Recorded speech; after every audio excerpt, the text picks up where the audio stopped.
Hi, I'm Yinka, and this is The Hurt Locker, a podcast where we open a door into men's mental health. Coming up. Get in, you dickhead. Exploring. Yeah. You didn't talk about it. You didn't tell anyone. Right, you got to step up and go, right, I've got to take care of business. But you become a perfect citizen. And then you realize, oh no, that's fucking awful. What does that mean? You're listening to The Hurt Locker, a podcast that opens the door on men's mental health. And for tonight's guest, we have award-winning comedian, Rich Wilson. Rich, welcome. Nice to be here. Nice to see you, Yinka. You well? I'm good. And as soon as I hear your accent, I start buzzing to myself, and I'll tell you why and all that. Go on. I'll tell you why in a bit.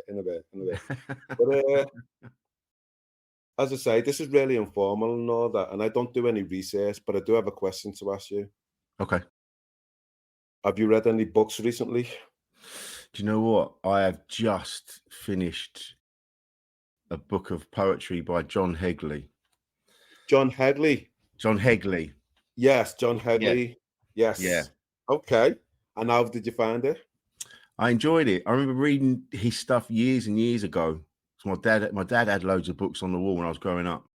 And it's just recently I've been going, I need to read a bit more. I've got all these books, but I don't read them. So I'm gonna start. So I've made a start. Because normally I listen to books now. Like, okay, there's nothing better than someone reading to you. It's brilliant. Oh, so I take it then you're not a vinyl man then, or what? Dude, I've got more vinyl than anything. I've got so much vinyl. Yeah. Okay. Maybe we'll delve into your back catalogue as well. I'm excited. I'm excited for that. Okay. Yeah. Okay. So I'm starting off. I'm saying that I don't do any research, and basically I just get a little feel for people, and I might just look at a little video clip, etc. And soon as I saw the little clip that Tim, our producer, sent to me, I heard your dulcet tones of being, can I call you? I'll say a southerner, but I was going to say a cockney. Yeah, I know what you mean. I sound like one, a cockney, but I'm not technically, like I wasn't born within the sound of Bow Bells. Okay. But so I am southeast. Yeah, southeast. I was born in Bromley. Okay. Bromley's right on the sort of southeast London, Kent border. David Bowie's from there. Susie Sue from Susie and the Banshees is from there. Yes. Yeah. Jeremy Beadle, I think, is from there. Okay, I'm not gonna draw out any skits on that one there. I'm gonna leave that for somebody else. So yeah, it's a good place, and it's it's like right on the edge of sort of London, Kent. So we always used to gravitate into London, going to see bands and things like that. So that's where this exotic accent comes from. Okay, and what clubs would you venture into in London? Mate, we used to go. The first nightclub I ever went to was called the Metro, and it was on the Old Kent Road, and it was opposite. It was opposite the Thomas à Becket pub, which was famous for all the boxers used to train. I think Frank Bruno may have trained in there. I might be wrong about that. It was a famous pub known for its boxing training, and then we used to go in. Le Metro was the first one I ever went to. And how old were you? I was 16. And I was so scared going in. You know what? I am so glad you've said that. I am so glad you've said that. Because when we're trying to be like, yeah, we're not bothered, we're this, we're that, we're cool, look at us and all of that. Yeah. And you just admitted it. Terrifying. Petrified. It's terrifying when you're that age. I don't know what it's like now. This is back in the late 80s. Okay. So you still had to wear like smart trousers and a tie and smart shoes. Like you couldn't. Now we've got a bit more understanding about clothing, but back then you were like, oh, I'm gonna have to borrow a tie from my dad and wear it. It's just shit. And what about scents? What aftershave would you have, if any? What did we have? Did we have I think we might have had Paco Rabanne. Paco Rabanne. Paco Tick. Rabanne was around. Lacoste was around. Lacoste was one. Okay. No Jazz. Yves No, Saint Jazz no was Yves later. Saint Jazz was Laurent. later. You what? No Yves Saint Laurent. YLS. No. Never had that YSL. one. Never had that one. But I Okay. do remember Jazz, but that was later. Yeah, but I think it was Paco Rabanne. Brute was around for a bit. We did Oh, that. well, splash it all over. Yeah, Yeah. Henry Yeah. Cooper. Yeah. My gosh. My gosh. My gosh. But I was so scared going into this nightclub because I'd never been anywhere like this before. And my mate Pat, who I was with, he went in first and he gave his like fake date of birth. And I was so scared. I gave the exact same date of birth. And the guy just went, get in, you dickhead. Funny.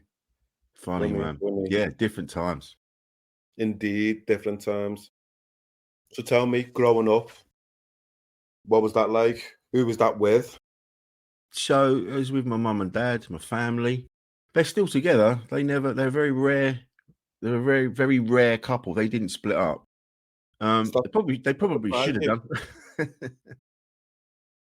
Does that surprise you? I think so. There's obviously a love there. You know, they do love each other, but it's been tested. You know, they've had a very, very strained relationship at times, as it's always going to be if you're with someone for, what am I? I'm 52. So they've been together 53 years. Wow. Props to So, them. you know, that's hard. That's going to be hard. That's going to test you. Definitely. Were you an Yeah. only child or? No, I've got a younger brother. I've got a younger sister. My brother's 2 years younger than me, and my sister's 7 years younger. I don't think my sister was necessarily planned. According to my mum, I wasn't planned. The only one out of the three of us that was planned was my brother. It was my sister, sorry, my sister. No, it was my brother. Yeah, I wasn't planned. My sister wasn't planned. My brother in the middle, he was planned because they already had me. So they're like, oh yeah, we better get him a playmate. so Yes. so they had my brother. That's how it works. That's it. Yeah. So yeah, but we love each other, but we're not particularly close. We don't. I always find it weird when people have got like a family WhatsApp group. You know what I mean? Find it odd. Tell me about that. You say you're not particularly close. You've all gone your separate ways. You're all doing your own thing. Yeah. We still, we don't really have a lot in common, to be honest. We love each other. That goes without saying, but Does it? yeah, there's a feeling there. You can feel it. So I do know, and they are proud of what I've achieved because they send me messages now and again, but we're not particularly we don't hang out. We might see each other at Christmas maybe, but we don't really see each other. And I don't know I don't know if that's me or them, to be honest. Now I'm thinking about it. I don't know. Maybe it's me. Maybe I've just pushed everyone away. I'm not sure. It's the first time I really thought about it. Yeah. Mm. It's an interesting one. I Mm. have to ask them. So what was growing up like then for you?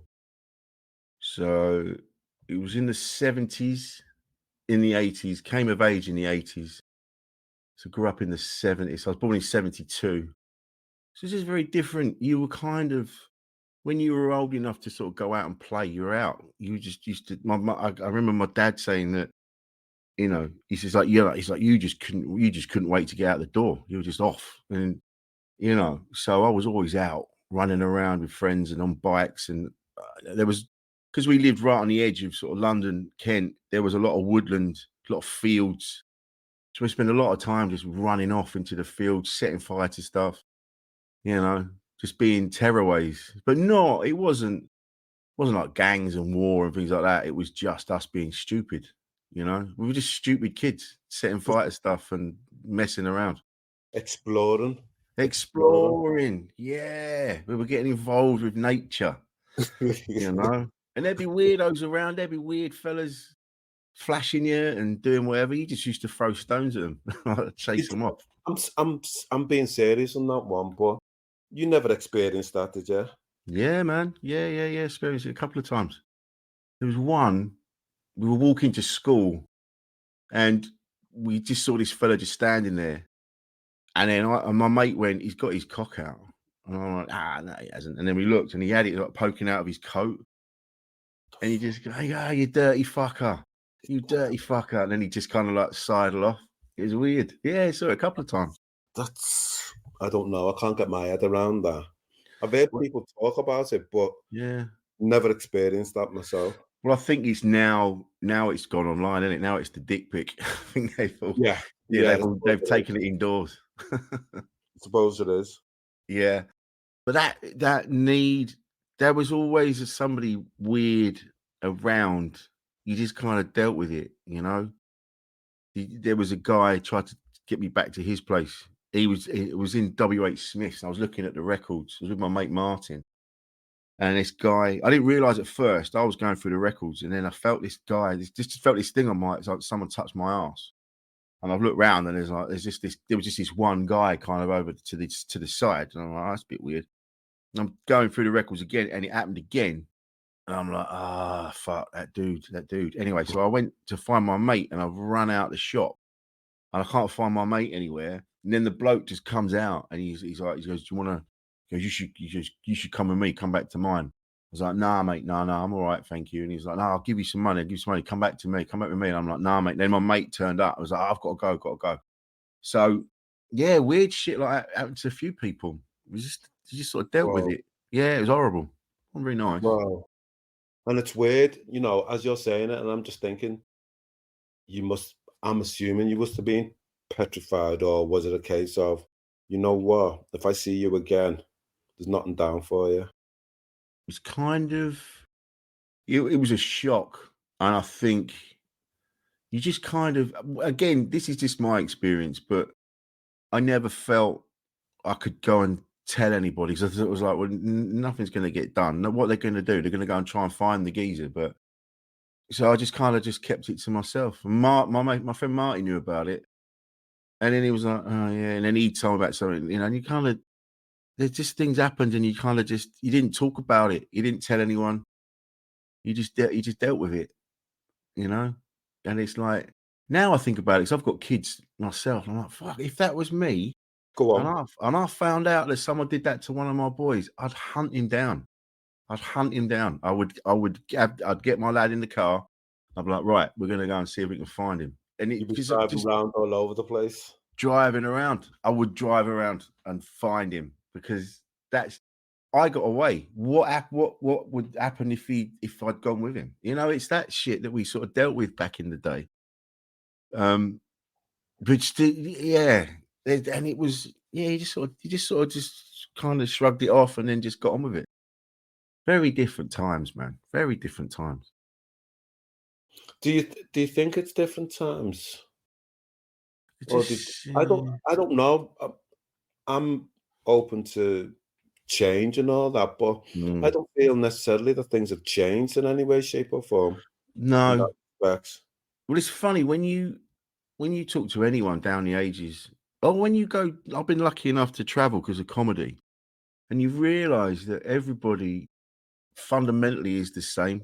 There's different, bits on top, different cultures, different things, but fundamentally, at a base level, everyone's dealing with the same shit. Like, they've had horrible things happen to them.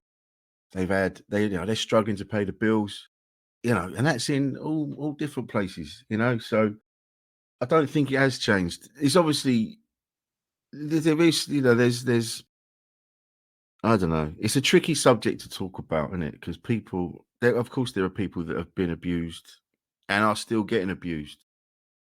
But I'm hoping there are more avenues now for people to come forward, and they feel more able to talk to people about these things. Because I know back in the day, people felt they couldn't, because it was the adults, wasn't it? You trusted the grown-ups. So if a grown-up was doing something that was horrible to you, you just sort of felt, or maybe you felt it was your fault, There's a lot of that, and it's interesting. I was doing some work earlier on today with a gang of young people, and I did say that shame survives in the darkness. Oh God, until yeah. until you shine a light on it. Then it starts to dissipate, and then you realize, you know what, This wasn't me. It wasn't my fault. I didn't do anything wrong. No. But that comes with time. You know, unfortunately, it does. Yeah. Unfortunately, it does. And talking. This is why talking's so important. This is why we do these. This is why you do this podcast. This is why I do mine. Is to get people to understand that it's so important to talk to people, not necessarily to get answers, but to just to understand that you're not alone. Spot on. What you've been through, someone else has absolutely been through that as well. And it's that will give you, it's horrible, but it gives you a sense of comfort because you think you're the only one and you think, what's wrong with me? Why have I gone through this? Absolutely. And that is why we have these conversations, so that it brings us all together. The amount of people that I've spoken to since doing my podcast that have messaged me and gone, mate, I went through this, I went through that. And I'm so glad that you're talking about it. And that's it. They just need to know that they're not alone. It's so important. It's so important.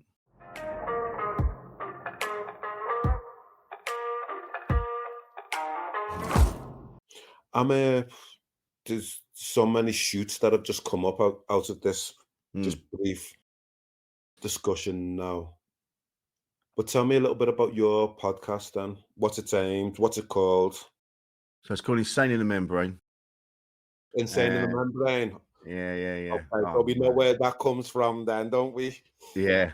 Yes. I remember when we didn't, I've said this before, but we didn't really know what the podcast was going to be about. And then I did like a pilot episode with a guy called Brad, who helped me get it off the ground. And we were just chatting. And then at the end of it, he said to me, he goes, I've never said any of that to anyone before in my life. He goes, I don't know how you managed that, but you managed to get that stuff out of me. And so it sort of went from that. It was like, do you know what? Yeah, it's about that. It's about men talking. And I was sat on the bed and I was just thinking, like, what can I call it? What can I call it? And honestly, it just popped into my head. I remember mishearing the lyrics of Cypress Hill years and years ago. Yes. And then that was it. It was like, yeah, Insane in the Membrane. It all just clicked and it was meant to be. And as soon as I told people, I'm like, got this podcast coming, it's called this. Everyone was like, oh, mate, that's the one, isn't it? That's the one.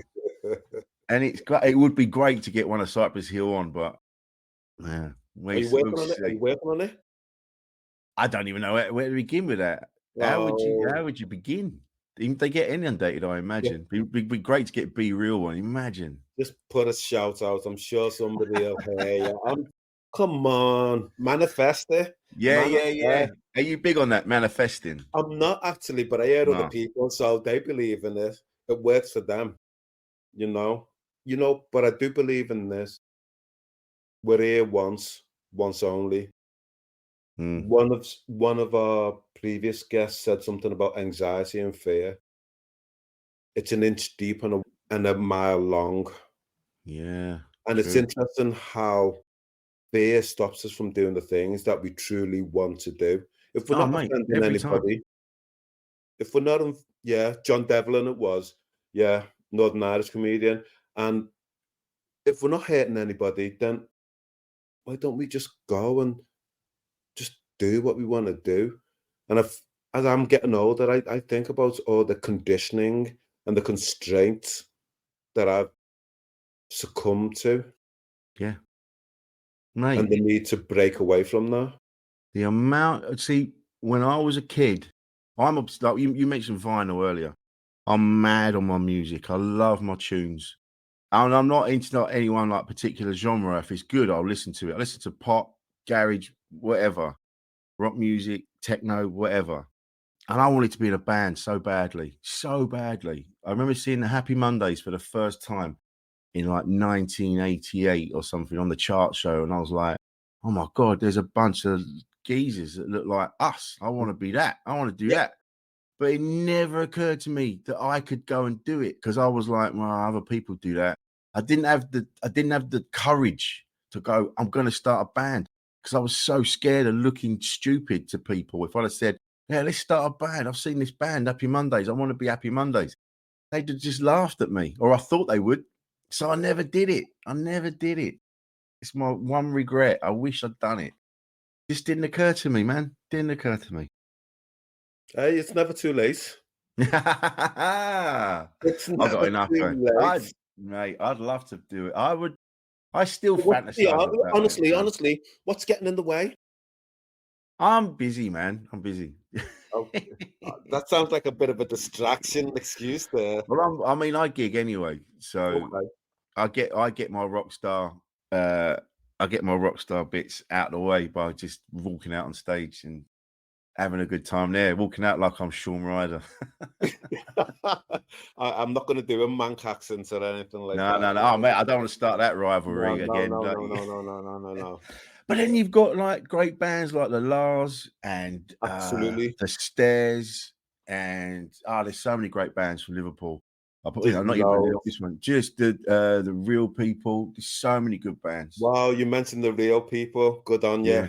Yeah, Good on you. It was criminal how they never got more recognition. You know that. Fucking good bands, man. That. Yeah. You know, when you look at how instrumental they've been. Yes. You know, behind the scenes. 100%. They're 100%. Top boys, the Real People. They've got his song Rainer's Lane. Oh my God, what a tune. And there's Shaq as well. Shaq. Wow. Mate, wow. Shaq. That's what I'm talking about. You know? Go on. Proper music. This is what I'm into, man.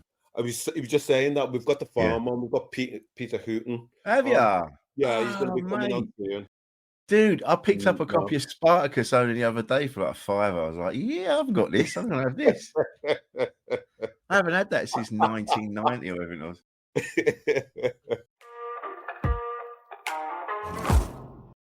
Just going back, when you were talking with your mates and you said he'd never spoken about stuff and it's a good thing to talk, for men to talk and that.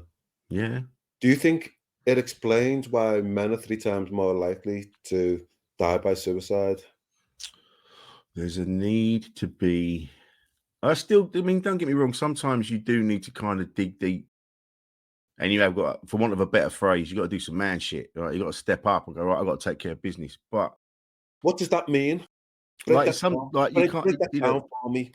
Right? Because you've got to, there is sometimes you've just got to go, fuck it. I'm the only one that can deal with this. I need to sort this out. But what if you haven't got the tools?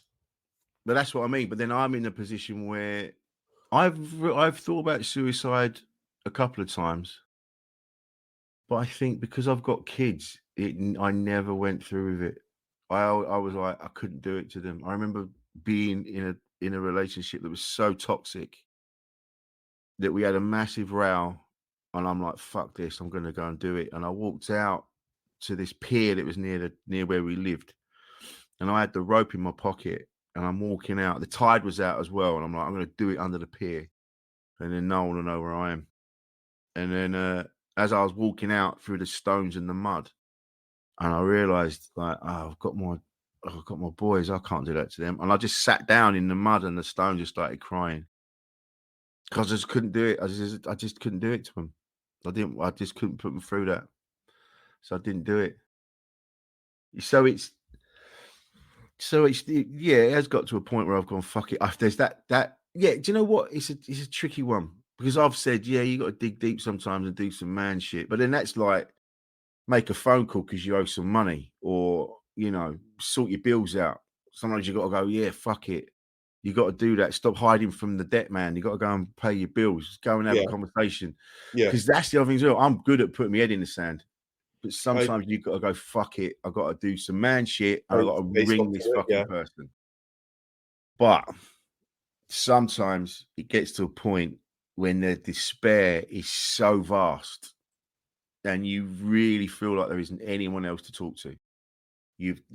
I've been in that situation where you go, look, I'm surrounded by people, but there isn't one single person that I feel I can talk to, because you feel like you're getting in the way. You feel like, they got their own shit to deal with. I don't want to bother them with this. And sometimes, you know, you do try and talk to them, and sometimes they are busy. You might catch them at the wrong point, and they'll go, oh, mate, I'll catch up with you later. That's not because I don't care. So I think on both sides, this is a conversation I've had before. On both sides, we have to be prepared to open up and ask people for help. We also have to be open to people asking for help and I, recognize that. I, Sometimes, do you know what I go on. mean? Just sometimes if you ask someone how they are, one day they're going to properly tell you. Absolutely. And you've got to be prepared for that. And that's what we need to start getting across, is that sometimes you're going to get someone's going to go, actually, mate, I'm a bit fucked. And if I don't get sorted out, I think I'm going to do something silly. Okay. Okay. A couple of things there.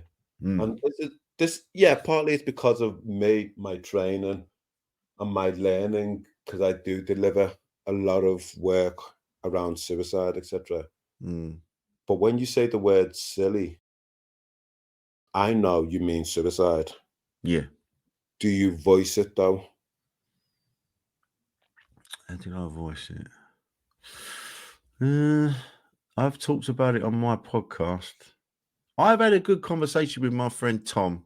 Tom and I have known each other since we were 3.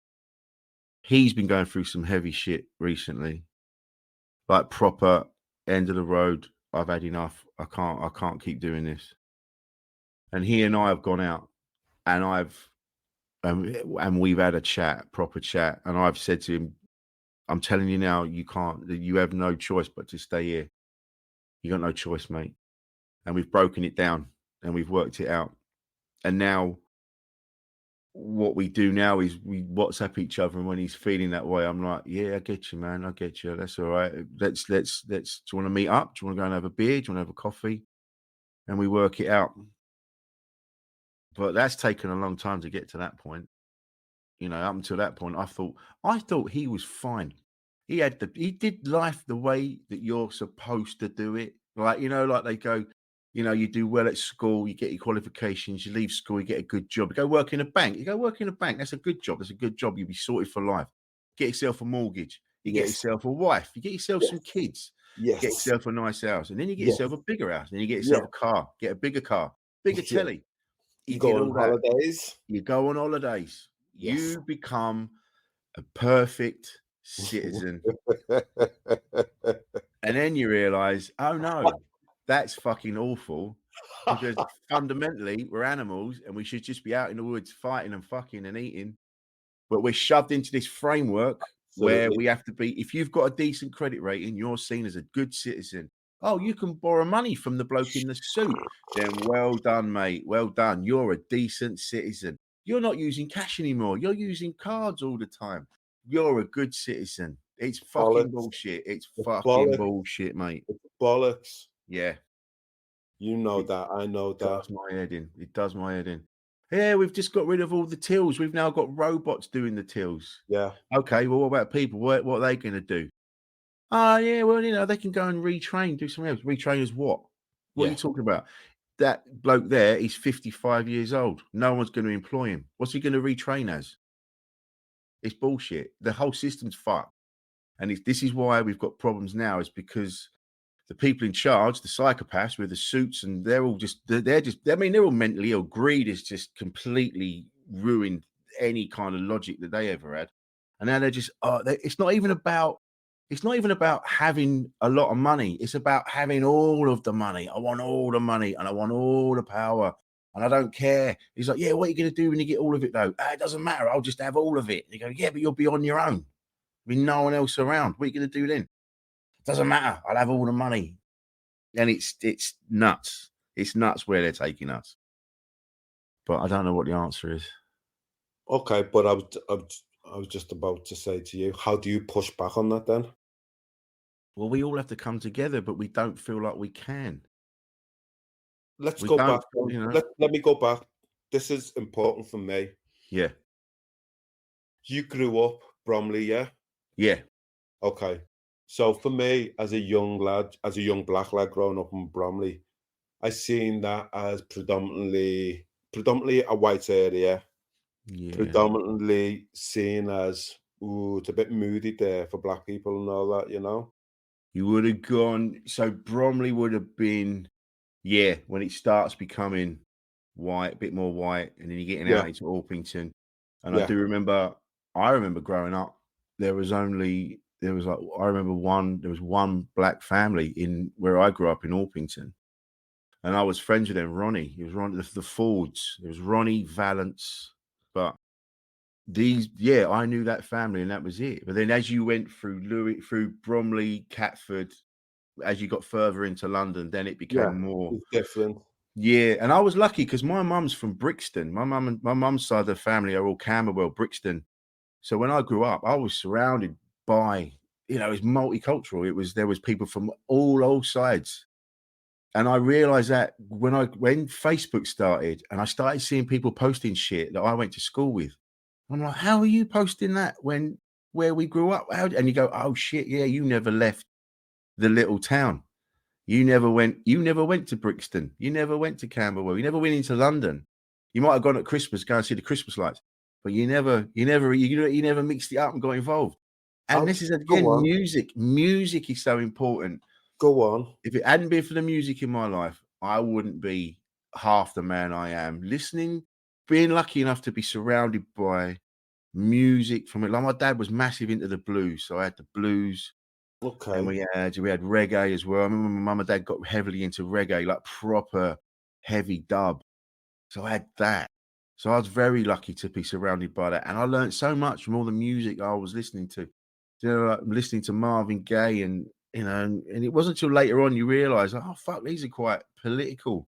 This isn't just, this is even the song Green Door by Shakin' Stevens is actually a cover version of a Frankie Vaughan song about a guy trying to get into a lesbian nightclub in the 50s called the Green Door. It's just this green door. And he's like, what's going on in the green door? I want to get in there. Political. It's everywhere. And you just it changed everything for me, man. So I reckon, if you coming out Bromley into Kent gets very white, which is why I was more interested in going in. It was more interesting. So how did that... So you're saying music was one vehicle that shaped you, that influenced your upbringing more so, particularly in your later teens, early 20s and all of that. Did that brought any conflict then with some of your mates that you grew up with?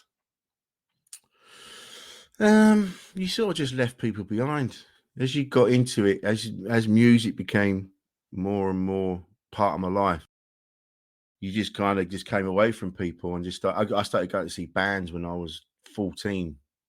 And that's when things changed for me. It was like, I was itching to get into London and see bands and get involved. And so it didn't really cause any conflict. You just kind of just left people behind and went off and found your tribe, for want of a better word. Good shouts. Yeah. Good shouts. Go and find your people. And is your tribe still there? Or are you in the wilderness? You know where people are, but you're just plowing your own furrow, as it were. I think now I'm older, I'm happy being myself, and I'm happy to kind of walk my own path. For years, I wanted to fit in. For years, and especially with comedy, you want to be part of it. You want to be in the groovy gang, like the cool people, and you want to be the ones that everyone's talking about and all that. But you get to a point, you kind of go, oh, I'm quite happy walking my own path. I'm busy. People like what I do. I dress how I want to dress. That's something else as well when you're growing up. I don't know what it's like now. I think it's changed now. But if you wore the wrong trainers when I was at school, Jesus Christ. That was the end of your life, mate. That was the end of your life. Come to Liverpool. Yeah, exactly. Bloody hell, you don't have to tell me about that one. I'm just old school. I'm just Adidas, old school all the time. Oh my God! See, this is why we're going to be mates, because you can't beat three stripes, mate. You can't beat the three stripes. You know that. All these youngins with the Nike and all of that. None of that, none of that. Adidas. I've got them. I don't really wear them. I wear them. I've got Adidas. All manner of shapes, sizes, colours. Absolutely. I've got a pair of Adidas. They're gold gazelles, like gazelle kind of style. They're called something else, like not dragon or something like that. But they're gold with navy blue stripe and then red around the edges. Go on. Fucking great, man. I haven't worn them. I'm scared. Why? Buy two pairs. You wear one, you leave the other one in the box. Mate, they're 140 quid a pair. Buy two pairs. Come on. Maybe I'll find someone vintage and then I'll wear them. You know what? We've got it. I don't know if you've probably got it in your neck of the woods, but we've got an event that's on every 6 months. It's called Laces Out, Oh yeah. and it's a trainers convention. It's a train. People come from Italy. People come down from Scotland. People. Big shout out to Laces Out. Come from Yeah. Liverpool. Yeah, it's pucker. It's pucker. Oh, I love the sound of You, that. you know, Love the it sound of is that. definitely. It's mad the amount of it's sometimes because the way the shops have gone now. I mean, all trainers are like 120 quid. You're like, Yeah. I'm not paying 120 quid just for a pair of Sambas that Rishi Sunak's now ruined. Right? Oh no, he hasn't been on. He hasn't worn a pair, has he? Have you not seen? Have Oh you not fuck. seen? Oh, dude, No! Don't kill me! Don't someone. kill! No! No! No! So you know, We're you know ending this everyone's, now. you We're know, ending this now. I've been traumatized. so you know everyone's wearing the white Sambas with the black stripe, right? He did a thing. I don't know what it was. He talked to the press or something, and he had a pair of them on with his bottoms rolled up, his trousers rolled up, and I've never seen a man look more uncomfortable in a pair of trainers. It's fucking shit. And Oh he was. no! I said this earlier. I was tweeting about it earlier because it looks like an assistant that's like jabbed them on him like a toddler, like trying to kick. You know, like trying to get your kids dressed. He's like, put your feet up, give me your foot, like banging a fucking samba on I his foot remember to make that. him look cool, make You you know look what? cool. That's a sketch out of the thick of it or something. I can Dude, just see it's it in that. exactly like that. You can see they've gone right. How can we make Rishi more like Yeah, part of be one of the yeah. people? Get some Oh, sambas on him. Get some sambas. oh no, no! Oh I'm mate. distraught Oh, now. I'm I'm distraught. so fucking out. Yeah, exactly. It's just It's wrong. they have no idea, man. The No, government they don't give don't. a shit. This is the thing as well. We're now living in a world where a government that we didn't even vote in now, the people running the things, we didn't even vote them in. And they've been proven time and time again to have broken the law, told lies. And they go, yeah, well, yeah, we did. But let's be. You say we didn't vote them in. 0.6% of the population voted for them, and those were members of the party. Oh, really? That's all it was. Yeah. You know, that's all it was. And you have to ask yourself the question about what is democracy. The thing is, it's just, it's been made a mockery of. I know that's a cliche, but this is another reason why people are going, what's the point? What's the point in voting? Because it doesn't do anything. It's an apathy. Yeah, People yeah, are yeah. And that's what they apathetic. want. But that's what they want. They want you to be like that. They don't want you voting. So if you're going, oh yeah, what's the fucking point? They'll go, yeah, yeah, that's what we want. Because Yes. then you won't vote. And then they stay in. Yes. So we need to break that. And we need to just you don't need to rise up. You don't need to fucking storm the gates. You just need to go out and vote. That's it. You know? It's that easy. And they make it more difficult. Like that you can vote for dancers on the telly via your Yes. remote control. Absolutely. Absolutely. But you have to go to a A, school and they a, do it at a time yes. where most people are at work At and you work. have to turn Absolutely. up. You have to do it in pencil. Yeah. I do. Who's got pencils? Right? And it's bullshit, mate. They make it so difficult for you to vote. So then they get to a point, people go, what's the fucking point? Oh, I can't be bothered with this. It's that leader of the Labour Party is a fucking and a gooner. We can't bring football into this. You can't bring football into this. We must. No, this is the thing. You talk to anyone from Liverpool, it always goes football, mate. I love Liverpool. I love Liverpool. I love the people of Liverpool. I have a good time every time I'm there. But it did make me laugh when I first went, and the biggest shop in the middle of Liverpool was the football shop. It's like, what? They fucking love football. Yes. We won't comment on that. We won't comment on that at the moment. No, I can't. It's not my area anyway, so.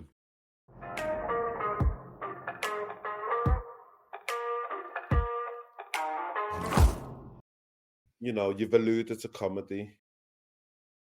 What set you on the track for that? What were you doing beforehand? Oh mate, I've done so many jobs. I just kind of left school. I didn't even bother.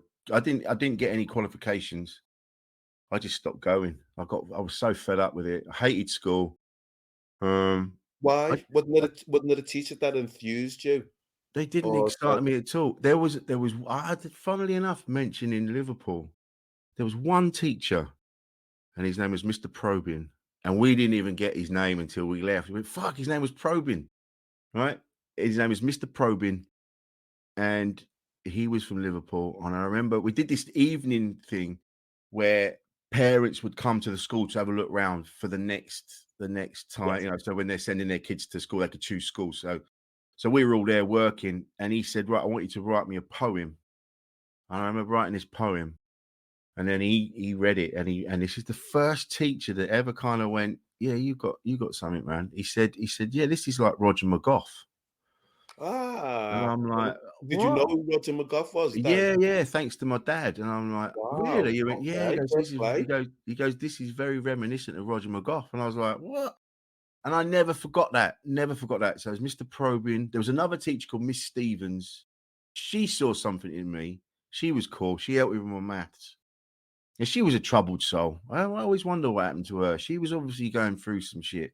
She was Why? always very, you could What just went sort of, wrong? you could just sort of tell there was something. She was on the edge. Something was Anxious? happening, you know. And she was a good person. I wonder where she is now. There was Miss Sinclair way back. She helped me with my reading. She was cool. So there was one or two teachers throughout the ages. Oh, there was one though. I thought he was really cool, Mr. Thomas, and he was into his music and he wore DM shoes. So I always thought he was really cool. He was kind of like that, kind of like, he was obviously a fan of the Smiths, that sort of look. Later Yes. on, Yeah. this was before that, but that was that sort of look. And I remember I found out that he liked Elvis Costello. So my dad had 2 albums. So I recorded these 2 albums onto this cassette for Mr. Thomas. And I took it in. I wrote it on the thing. I took it in. I went, "Mr. Thomas, I've made this tape for you. I know you're a big fan of Elvis Costello." And he went, "Oh no, I've already got these," and gave it back. Oh, Yeah, oh, yeah. wow. Didn't even take it and go thanks, and never to play it. Wow. Yeah, and that has stayed with me since. Wow. Yeah, yeah, yeah. Since I was 13, 14. That affected me. That really upset me. Wow. Yeah, yeah. Mr. Thomas. Yeah, man. That was my moment where I was like, "You piece of shit." You fucker. Yeah, yeah, yeah, yeah. Brutal that was. I Yeah. know, and he might not have meant it. I don't know.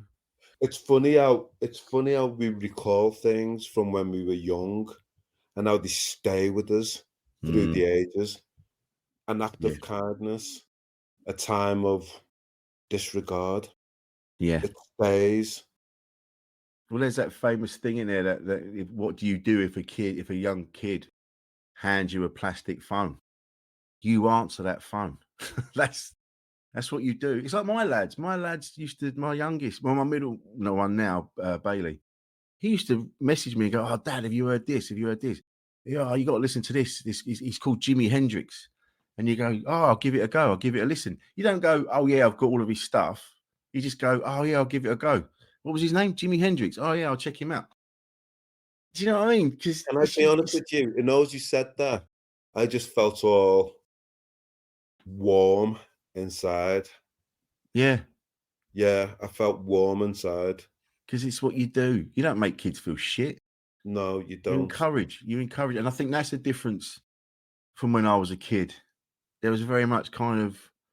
My dad was pretty cool. My mum and dad are pretty supportive, on their own level, you know, but it was very much a case of you're a kid, shut up, go away, go and do your thing. They kind of let you find your own way. And it would have been nice if they'd have just recognized that I was into music, like as much as I was.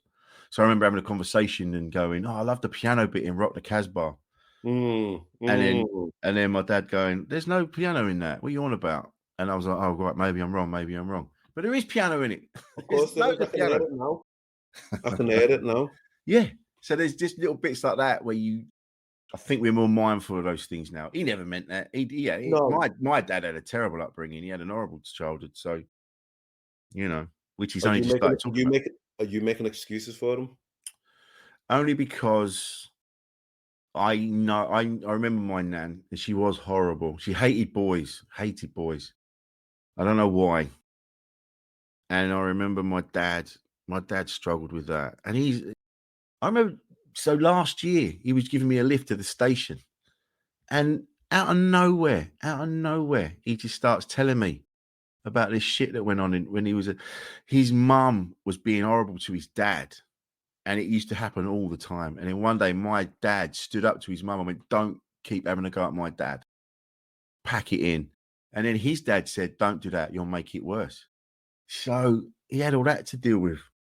So Wow. it's nice that, you know, we're now having conversations, and we're now realizing that far from kids they need guidance, they need boundaries, but we're changing the language, not calling it discipline. It used to be discipline. You got to be disciplined. Yeah. Do you know what I mean? It's like you got to be encouraged and go kind of like, look, don't do that. Don't stick your fingers in that. Don't do that. Don't talk to that person. You know, or look, there's a way of talking to your kids that isn't like, Let's have these conversations of the reasons why I'm saying don't do this as opposed to that. yeah, And yeah, I'm yeah. wondering whether or not growing up, did you miss out on those conversations with your dad that you would have liked, that you have with your kids now? Yeah. Are the conversations that you would have loved? I'll be quite pointed now. Say, for example, when you lost your virginity or you got your first girlfriend or boyfriend, whomever it was, Mm. was the times when you missed out on those conversations, or was it just a case of get out there and just Yeah, you stop? never had those conversations about sex. And my mum and dad were pretty cool. Like, I'd have girlfriends back at the house, and there was one day like her and I were I didn't realize, it's when I first realized that houses aren't that insulated. And me and her upstairs going at it, and dad had to just bang on the ceiling and go, "Can you pack it in?"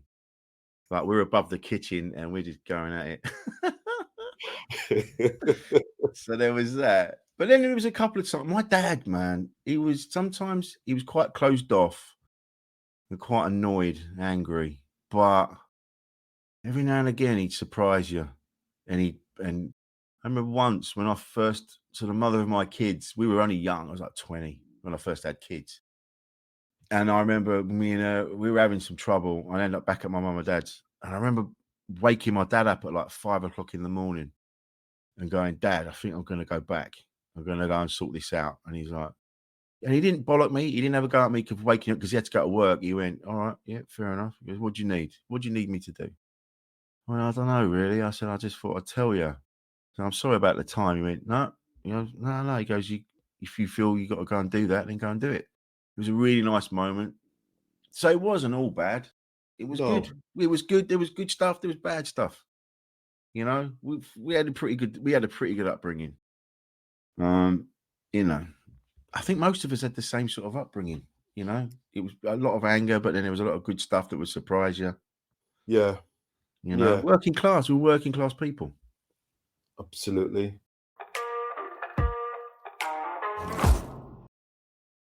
So tell me the route to comedy.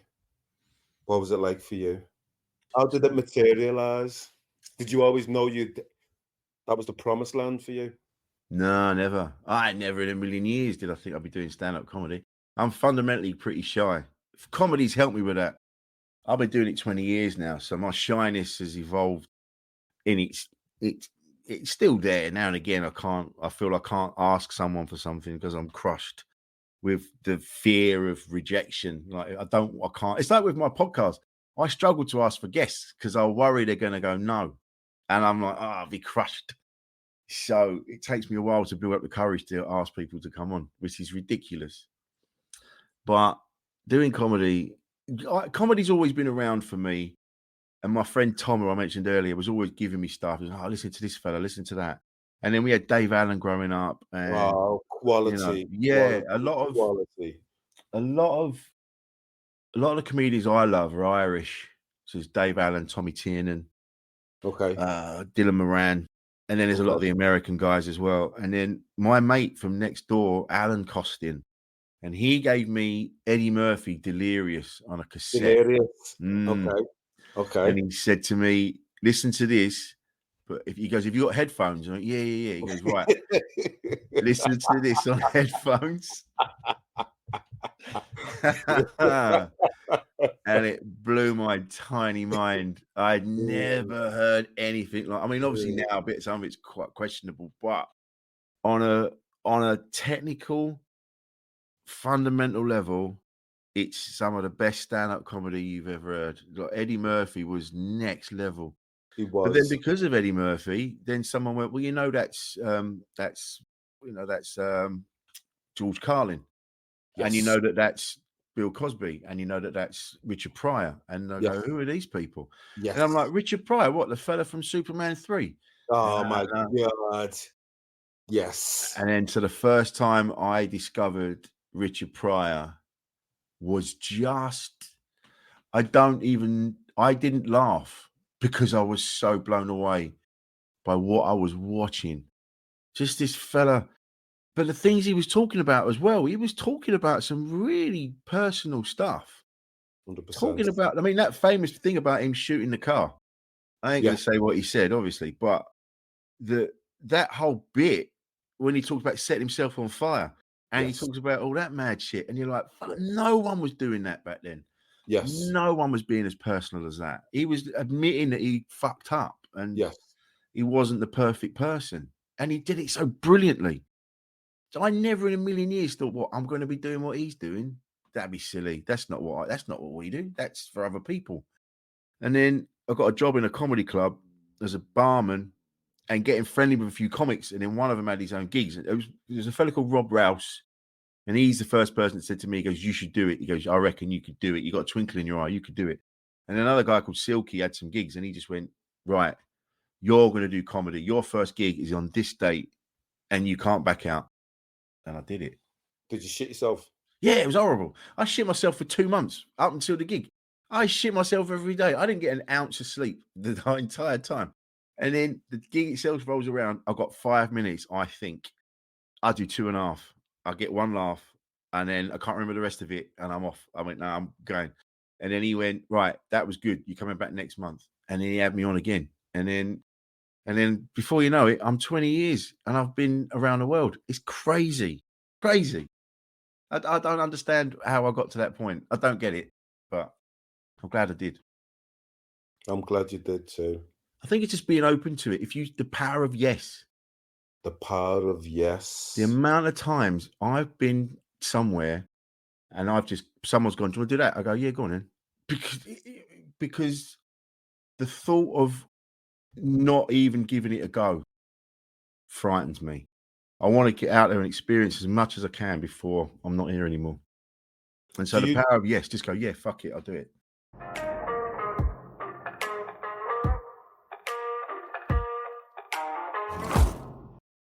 Okay, so there's a question for me in terms of feeling vulnerable. Does that ever spring to mind for you? All the time. All the time. How do you manage that beast so it doesn't control you? It's a tricky one because sometimes I'll be honest with you. So today, my wife and I have had a tricky day. We were arguing a bit today, and it's not until she'd gone out and I had a moment to sort of mull it over and go, oh, do you know what? That's because you were feeling insecure about something, and what you've done is that you've spun it and you've gone as a defense mechanism. You've gone, well, no, you do that. And it wasn't until she'd gone out and I went, oh, I've done that fucking thing again, haven't I? And then it's really hard to come back from, because even if you go, look, this is why I said that thing. I was feeling insecure about that. I felt insecure about that. And instead of just being honest about how I was feeling, I've put it on you as a defense mechanism. Yeah. So that was today. So sometimes it comes out. Just on that point, Rich, have you had the opportunity to say sorry, or say I've been able to reflect, and this is why I did what I did. And not yet. So now this is what's happening. This is happening right now. This is no, I live. know it is. This is Yeah. real time. I know it is. That's why I'm asking you. That's why So I'm asking you. this is we had a moment before. This is why I was a bit late as well, and we were talking, and it's only now I'm like, oh yeah, do you know what? I could have been a bit more understanding, and I wasn't, because we both not had a lot of sleep. I got in at like 3 o'clock this morning, and then I was up again at 7 because Kate was going out to work. So we have neither of us had a lot of sleep. And it's only now, man, since talking to you, I'm like, fuck yeah, I should have been a bit more. Yeah, I've been a bit of a dick. Oh, fuck. Right in the middle of a podcast, man. Jesus Christ. Listen, it's real. It's real. Oh, God. Yeah, I should have been a bit more. I got too caught up in, yeah, but I do this, I do that. And it's like, sometimes you don't need to say that. Sometimes you can just take a step back and go, I see where you're coming from. Yeah. Fuck you love me. her, don't you? You love her. I love her. Yeah, I do love her. I love her and my boys. I'm very lucky to have the family that I have. Okay, well, And you it know upsets what? me. Upsets me. Okay, so fucking make amends. I will. Straight after this. You I'll know. put a video up. I'll put a video and I'll tag you in it. Of me apologizing. It happens, man. Years. None of us are perfect. You're gonna let these far from it. mate, And you know your what? insecurities get the better of you sometimes. It's hard. You know what? Talking with you is feeling so real. The It's the only way way it to should be. Yeah. The way it should be all Yeah. the time. You're not always gonna get it right. You're never gonna have the right. Not never. You sometimes are not going to have the right conversation, or someone's going to talk to you about how they're feeling, and you're not going to know what to say. But you can even say that. You can even go, dude, I know you're going through this shit. This is really hard, but I don't know what to say. You can just say that. You can be honest and go, so what do we do? What do we do? What can we do? Instead of going, oh, I don't have the words to comfort you. What can we do? What will make you? It's going to be a clunky conversation. That's the point. That's what I talk about on my one. It's not. You see it in the films, and someone goes, "Oh, I'm feeling really down." Oh, wow. Well, what you should do is blah blah blah. It doesn't go like that. It doesn't You go like that you'll have a pint. You'll be having a pint with your mate, and he'll go, "How you doing?" And go, "Do you know what? I've had enough, mate. And I'm going to drive my car into a river." And he'll go, "Okay, mate." He'll either go, "All right, mate, keep it light," or he'll go, "Shit, I don't know what to say. I don't know what to say." But you're allowed to say that. You go, I don't know what to say. And then he'll go, oh, sorry, mate, I shouldn't have brought it up. And you go, no, let's work it out. Let's have a chat. We can, because it's new ground for both of you. Absolutely. And no one knows how to do it straight away. Absolutely. It's just a new thing all round, and it's a fucking clumsy thing you're going to do, and it's awkward. And you're going to feel bad that you're going to go away going, oh, fuck, I shouldn't have said anything. But your mate will be glad that you did. Yeah, I guarantee it. 100%. Yeah. 100%. You mentioned at the beginning about several times you've contemplated suicide. And when you were talking through that first time, you spoke about it and you gave the example. I was wondering, how was it for you an hour, a day, a week afterwards, reflecting back on that time? I never felt true despair before. And that's what it was. True, raw despair, where there's no other option. You think there's nothing, there's no one you can talk to, there's no other way out, there's nothing you can do. But the thought, there's that brief moment where you go, I'm going to fucking do it. And there's a relief. You get that feeling of, this is why I understand why people self-harm, because it relieves them. It's like when you're I don't know. I don't know when you you go and buy yourself a burger and chips and you go, oh, that's fucking good. Yeah. Do you know what I mean? It's And like that's you're purging. When yeah, yeah, people yeah. self-injure, it's a way psychologically of purging that the stress that they are experiencing. Exactly. So when someone cuts themselves or does something that if they hurt themselves, there's that relief. You go, oh God, that's Yeah. that pressure's relief. I've relieved that pressure.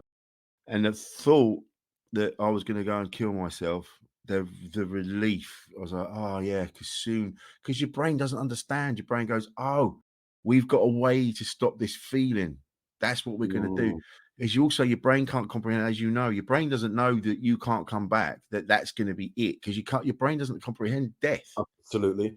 It's just about being in that moment. Yeah, yeah. So I totally get why people go to the extreme and do the thing because that sense of relief when you're in the middle of that kind of raw despair where there's nothing left, you're done, you're out, you've got nowhere else to turn. When you go, fuck it, I'm gonna do it. Oh, I feel good. I spoke to a mate of mine the other day and he was talking about he thought about doing it and he'd set up life insurance. He got into really bad debt and he had life insurance. And then he was like, "Oh, right, in 6 months' time, there's a clause that will be up, which means Yeah. if I kill myself, Yes. the family still get money." So Yeah. then, and the thought when he had that thought, and he went, "Oh yeah, I'll do it then." He was like, "Oh God, yeah, that relief." It was and then things turned around, and he was all right, and he didn't have to do the thing. But I understand why. But what I want people to do, if they're listening to this and they've had that same feeling, trust me that feeling of relief, you've then got to go past that and go 100%. right because because I'm telling you now, yeah, it feels good. You go, oh God, yeah, there's a way out. There's a way out. It's not the way to go. It's such a miracle that you're here in the first place, which I know sounds like a cliche, but It's not a cliche. it's a beautiful thing that No. you exist, man. It's a 1 in a million chance that you're here. So let's try and deal with what got you to that point. Whether you've cheated on your partner or you've done whatever you've done. Let's try and deal with that thing you've done and unravel it and undo it. If you've cheated on someone, mate, all right, that's a fucking shit thing to do, but it's not worth killing yourself over, or you've nicked money off someone. That's not worth killing yourself over. You just got to not nick money from people going forward or whatever. Yeah. Deal with the thing that got you to that point. The thing that got me to that point was a really horrible toxic relationship. So I was like, I can't fucking do this anymore. I'm out. So that's what happened. I got out of it. But I get it. Again, that sense of relief is why people go, yeah, that's the answer. And that's why they do the thing. I think anyway. No, and I Yeah. well, I will add to that, and I'll say often people feel that they've explored every single option available to them, Yeah. that they're devoid of any other answers, that suicide does feel like the option for them. Yeah, because they think they're going to reboot and they're going to come back and then they're It's going to be able to go. And that's you're it. like, you're not. No, that's it. End of. And when Yeah. people talk about relief, etc., I'll be happy once it's done. They won't know Yeah. because they're dead. And the other thing is as well, you might not do it properly. And the You chances are you might hurt won't even yourself. absolutely, and end up paraplegic, Yeah. tetraplegic, etc., etc. Yeah. And I've tried to, so I talked about hanging. That's what I was going to do. I was in my mate's flat and I was thinking about it, and I'm like, how would you do it? How would you do it? And he had this he doesn't know if he's listening to this. This is what I did. So he's got this bars on his door. So we used to do pull-ups on this door frame. And I remember putting a rope around that, and then I put it around my neck, and then I was like, yeah, you just hang yourself. And I let myself go, and it fucking hurts. I It hurts. believe it. And I went, oh shit, I don't want to do that. Believe it. It really You know, fucking hurt. It really yeah, pulled all the muscles in. I'm like, Jesus Christ, that's not normal. absolutely. People aren't aware of the jolt, No. the impact that it can have on the rest of your body. Yeah. you're going to do damage and probably not going to go. You're not going to kill yourself. Yeah, So what you're going to do, you're going to hurt yourself. You take a load of pills, someone's going to find you, or you're going to vom them up, but you're going to do damage to your insides. Then you got to live with that. 100%. Yeah, you're not just No, walking into the light. no. Thank you for sharing that, Rich. Oh, listen, this is one of the things I've learned from talking to people is being honest. Helps me. It's helped me no end. Being honest. And then when people listen to the podcast and they message me and they go, mate, you don't have to talk about some stuff. I'm like, yeah, because I think it's important. You know, I've been a hero. I've been an absolute tosser. I've been a proper wanker. But I'm not a wanker. I've just done things, wanky things. Yeah. But fundamentally in my heart, I know I'm a good person. And I know that it's better that I stay here and, you know, try and get through this shit rather than do something horrible that's going to cause more upset and sadness in the long run. There are people out there that love you. Even when you get to that point where you're in the middle of despair, like I mentioned earlier, and I felt that despair, there are people I know that would have been so upset if I'd have gone. 100%. You know? Yeah. Anyway, sorry about that. It's got to be dark. Apologies. No, it's okay. It's okay. I think, you know, you spoke about your kids being your protective factor, your reasons for living and that, you know. But I'm going to ask you, who's the most important person in your life? I think it's my wife and my kids. You can only pick one. Oh, mate, no one's ever done that before. Oh, well, I'm doing it now. I am. And then the rest of them. Come on. No. How did you arrive at that? Because you didn't want to pick anybody else, did you? It's difficult. How can you pick any? I've got 3 kids. I've got a beautiful wife. I've got really lovely mates. I've got parents. I've got siblings. We might not be that close, but they're still important. Okay. And then there were people that I went out with that I wasn't very nice to in a way, being a prick. I cheated on them and I was an asshole. But they're still my friends. I'm still friends with them because they've seen beyond the shitty stuff, and I've managed to make the evolution of Rich Wilson. Then yes, yeah. just follow my lead. I'll sort you out. Well, you know what? You're right, Tick. The most important person in your life is you. Okay. Yeah. I think Tim. It's 10-4. Yeah, depending on when it's released, it's either the second or the fourth guest has got it right. So well done, Rich. That's the main thing. Props to you. It is you. You're the most important. Most people will generally say somebody else. But me personally, my philosophy is this. You are the expert of you. You know what makes yourself happy. You know what makes yourself sad. And only by attending to your needs can you be fully there for the people that you love and care for. Bingo. You can come back, Yinka. Exactly. Go on, lad. Yeah, that's exactly it, mate. What? This has been brilliant. Yeah, man, that's so true. Because because then you've got the capacity to take care of others and of course and help people out. Yeah, okay. mate. I won't put a check on the post or an invoice on the post. This is what this is. You're hustling people for money. This is like it's how I do it. It's how I get people. Side hustle. Yeah. Dude, I'd pay you for this. This has been brilliant. No, thank you. You've been bloody excellent. Tell me what's next for you. So I've got a show I'm taking around about the place about being a dad at this age. Oh, I'm sure that's going to be interesting. It's called The Train, the Story, and the Bump. And it's about, it's about me being a dad again at this age because I've got 2 lads and they're 32 and 26.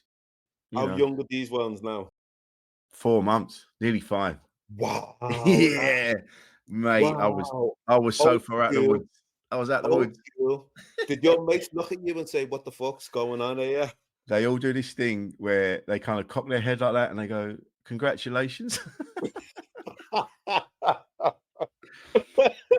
And then I was on a train and I happened to just bump into this woman that did this extraordinary thing. We had this extraordinary conversation, and it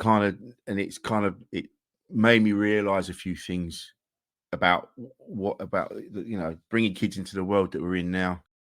And it was a really interesting story. So it's the train, the story, and the bump, and I'm going to be taking that around and about the place. And just running around doing the gigs and apologizing to my wife immediately after this. That's the next thing. All I can say is you're blessed.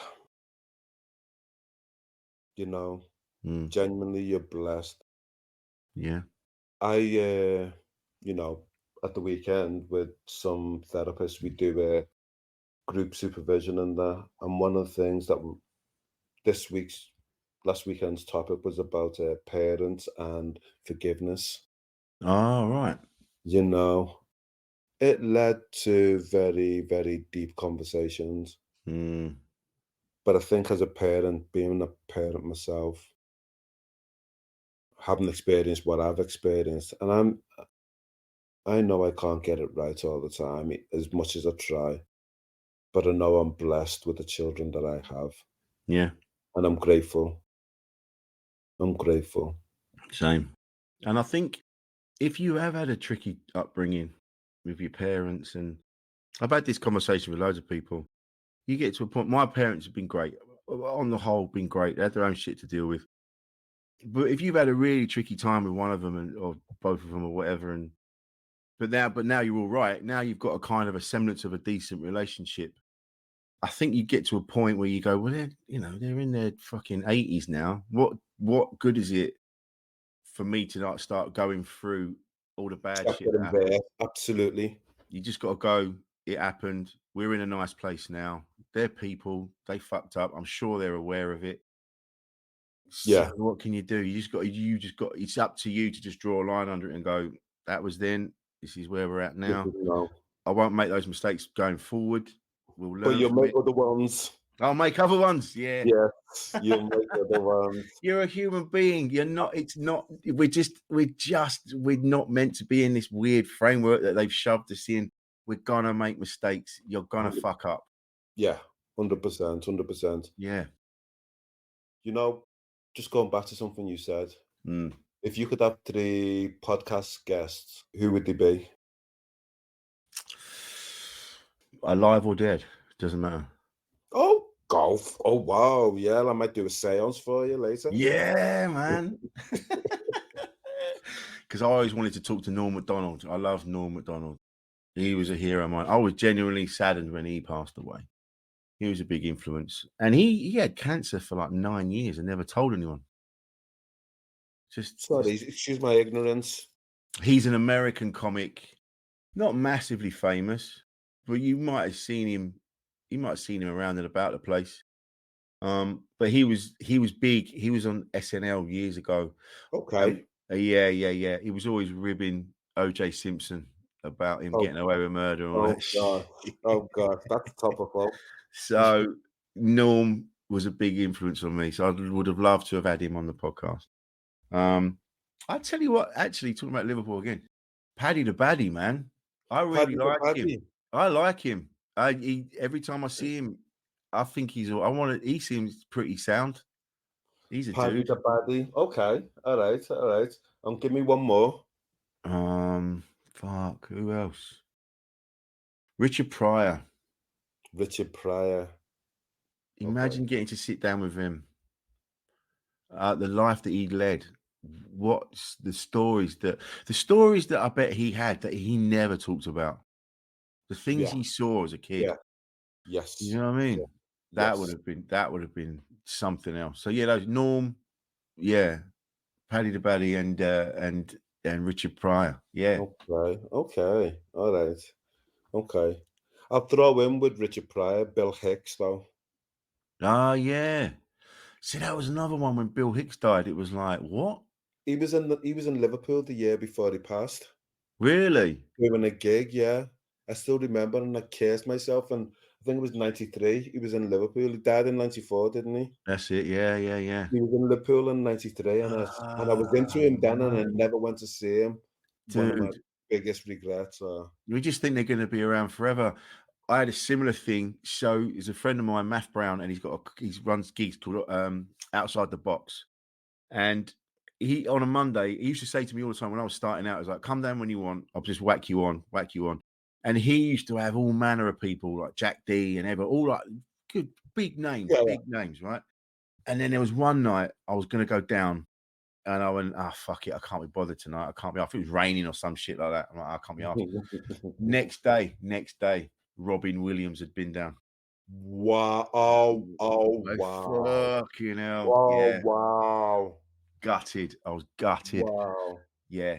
I even remember having the conversation where I went, I can't be asked. I'm not gonna go. Gutted. That's a big regret. Yeah. That's why you say yes to everything. Say yes to everything. You never know who you're gonna meet or where you're gonna go. No, indeed. So, Rich, no scripting here. What was your experience like being on this podcast, The Hurt Locker? I'm telling you now, it's one of the best podcasts I've ever been on. I'm not just saying that. Yinka, you have something about you. You're obviously you're open. You're an open man, and you allow people to just open up. And you meet people like that through your life very rarely. But I've talked about stuff tonight that I didn't know I was going to talk about. And that's testament to you and your openness. And this has been a joy, an absolute joy. I've loved it. Yeah, thanks for having me. Thank you for being on. Why should people listen to The Hurt Locker?